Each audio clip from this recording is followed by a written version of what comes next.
Today I'm talking about my favorite book within Christian mysticism. If you don't know, Christian mysticism combines Christianity with meditation or other contemplative practices. And the general goal of these meditations is to feel more directly the presence or influence of God, to feel like you are closer to God than you ordinarily would be. The practices of Christian mysticism can be very powerful and liberating if you are Christian, but even some non Christians can benefit from them if they're willing to take some aspects of them in a not literal way. For example, a book like The Cloud of Unknowing can be interpreted solely as a practical meditation guide, separable from the religious significance. Okay, the book I want to talk about is The Practice of the Presence of God by Brother Lawrence. It was written in the 1600s. It's short and easy to read. I recommend the 1982 version published by Whitaker House. In the book, he describes a method to experience greater closeness to God. First, you develop an attitude of disinterest towards worldly life. This includes career, social life, health, video games, basically everything. And instead, the most important thing to you, the only thing you really care about, is God. Or at least you care about Him so much more than everything else. If we take Christianity seriously, this makes sense. God is the most important thing. He created all of this. And if you believe in the Christian afterlife, then a lot of the things people ordinarily concern themselves with won't matter when you're dead and in heaven. The second part of this method is to have a conversation with God throughout the day. And the main purpose of this conversation is to reduce your sense of personal doership, volition, or will, with the idea that whereas normally your body and mind are controlled by you from this self-interested perspective, you surrender that control over to God. Let's look at how Brother Lawrence describes this.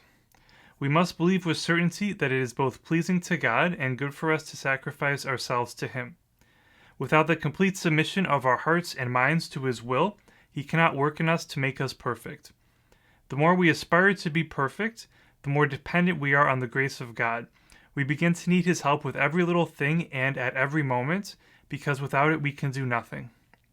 And also, whenever he considered doing some good deed, he always consulted God about it, saying, "Lord, I will never be able to do that if you don't help me." Immediately he would be given more than enough strength.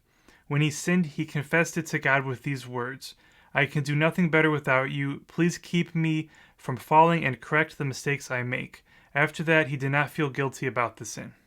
So again, we see this idea of dependence on God. It would be a misunderstanding to think that we are expecting or demanding anything from Him. Instead, we just have an attitude of humility and trust, and we may find out that things actually end up going better for us than they would otherwise.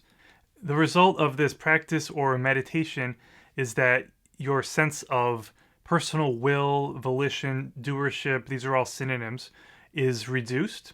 So normally we have this strong feeling of ego or personal identity that is the controller of the body and mind and the receiver of experiences. That me becomes reduced, and a lot of its activities are handed over to God. So while you're doing an activity like washing the dishes, whereas ordinarily there's two things, you and the activity you're doing, instead there's God and the activity being done. But God is less concrete than your sense of self or ego. He's more ephemeral. And so it's more almost like the dishes are being washed by themselves. And this is just me trying to describe subjectively what it feels like.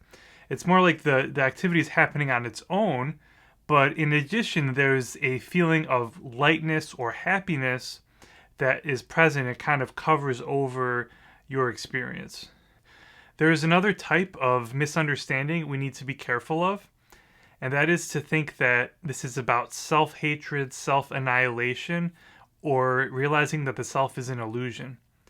It is true that in Christianity there is this idea of original sin, and some writers within Christian mysticism have a negative attitude towards themselves that they express in their books. But that's really not the case here. It's very minimal. And if you approach this meditation from a secular perspective, I think you can totally drop this idea of yourself as morally bad. I don't think it's necessary or particularly helpful outside of the religious context. As for the idea that this is about eliminating the self or realizing there is no self, from a theological perspective, that is not true. In Christianity, there is a soul, which is like your permanent self, and this has nothing to do with destroying that or anything of that sort. The most you can really achieve with this meditation, according to Christianity, is a union with God or a closeness to God. And even in that situation, you still are distinct as a personal soul. I want to take a look at what's happening here from a secular perspective. The method from Brother Lawrence can reduce the sense of personal will or doership. This has been studied in psychology. If you're interested, I recommend the book The Illusion of Conscious Will by Daniel Wagner. In the book, he describes activities people have done throughout history to reduce the sense of personal will. These include spirit possession, Ouija boards, automatic writing, and hypnosis. These can be looked at from a supernatural perspective or from a purely scientific one. Even in common situations, you can experience this to some degree. When you're in a group, at times it feels like the group has a mind of its own, and while participating in the group, you do activities and act in a way that is different than you would act when you're by yourself, and you may feel less personally responsible for what you're doing. In all these situations, you find your body and mind doing something, but with a reduced sense that you're the one controlling it. Also, in each of these situations, there is some other entity or person who that control is attributed to. That could be a spirit, a hypnotist, a group, or the leader of a group. I think this is one reason why the practice of the presence of God is effective, which is that you have that other being that you can attribute your actions to. This meditation is very easy to do. Throughout the day, think something like, Lord, I cannot do this without you. I can never do this without your help, God, or some variation of that. If you're not Christian, you can still use the word God by taking it to not mean anything literal, or you can take the meaning of the word God to be non-dual being or consciousness or the universe or something like that, something more abstract. You can also put a different name in there, like Jeff, like just some random name, like Jeff, I cannot do this without you. It's funny, it's like a joke, but I don't see any reason why that wouldn't work in reducing the sense of personal will or volition. Though I don't recommend using the name of somebody close in your life. That is really weird. Don't do that. I've done this meditation casually from time to time, and what I notice is it does reduce that sense of personal will, and it makes me happier. I also found, practically speaking, that it's useful in situations where where you feel like you want to do avoidance behavior.